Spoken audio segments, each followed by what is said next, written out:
اللہ تمہاری اولاد کے بارے میں تم کو حکم دیتا ہے کہ مرد کا حصہ 2 عورتوں کے برابر ہے، اور اگر صرف عورتیں ہی ہوں 2 یا 2 سے زیادہ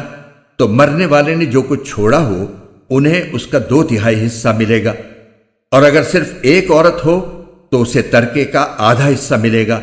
اور مرنے والے کے والدین میں سے ہر ایک کو ترکے کا 6واں حصہ ملے گا، بشرطے کہ مرنے والے کی کوئی اولاد ہو، اور اگر اس کی کوئی اولاد نہ ہو اور اس کے والدین ہی اس کے وارث ہوں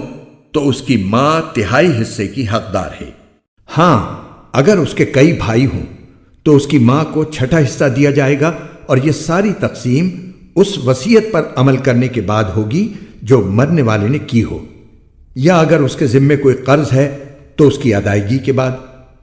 تمہیں اس بات کا ٹھیک ٹھیک علم نہیں ہے کہ تمہارے باپ بیٹوں میں سے کون فائدہ پہنچانے کے لحاظ سے تم سے زیادہ قریب ہے، یہ تو اللہ کے مقرر کیے ہوئے حصے ہیں۔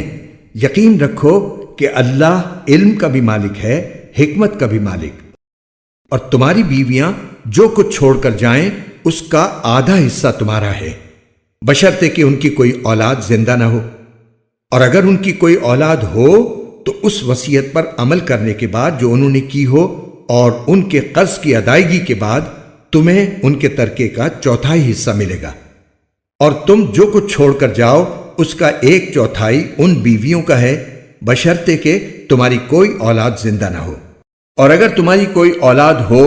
تو اس وصیت پر عمل کرنے کے بعد جو تم نے کی ہو اور تمہارے قرض کی ادائیگی کے بعد ان کو تمہارے ترکے کا 8واں حصہ ملے گا۔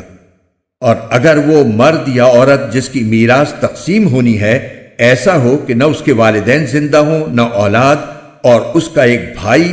یا ایک بہن زندہ ہو، تو ان میں سے ہر ایک 6 حصے کا حقدار ہے،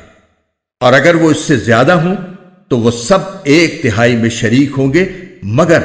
جو وصیت کی گئی ہو اس پر عمل کرنے کے بعد اور مرنے والے کے ذمے جو قرض ہو اس کی ادائیگی کے بعد، بشرطے کہ وصیت یا قرض کے اقرار کرنے سے اس نے کسی کو نقصان نہ پہنچایا ہو۔ یہ سب کچھ اللہ کا حکم ہے، اور اللہ ہر بات کا علم رکھنے والا بردبار ہے۔ یہ اللہ کی مقرر کی ہوئی حدود ہیں، اور جو شخص اللہ اور اس کے رسول کی اطاعت کرے گا وہ اس کو ایسے باغات میں داخل کرے گا جن کے نیچے نہریں بہتی ہوں گی، ایسے لوگ ہمیشہ ان باغات میں رہیں گے، اور یہ زبردست کامیابی ہے۔ اور جو شخص اللہ اور اس کے رسول کی نافرمانی کرے گا اور اس کی مقرر کی ہوئی حدود سے تجاوز کرے گا، اسے اللہ دوزخ میں داخل کرے گا جس میں وہ ہمیشہ رہے گا، اور اس کو ایسا عذاب ہوگا جو ذلیل کر کے رکھ دے گا۔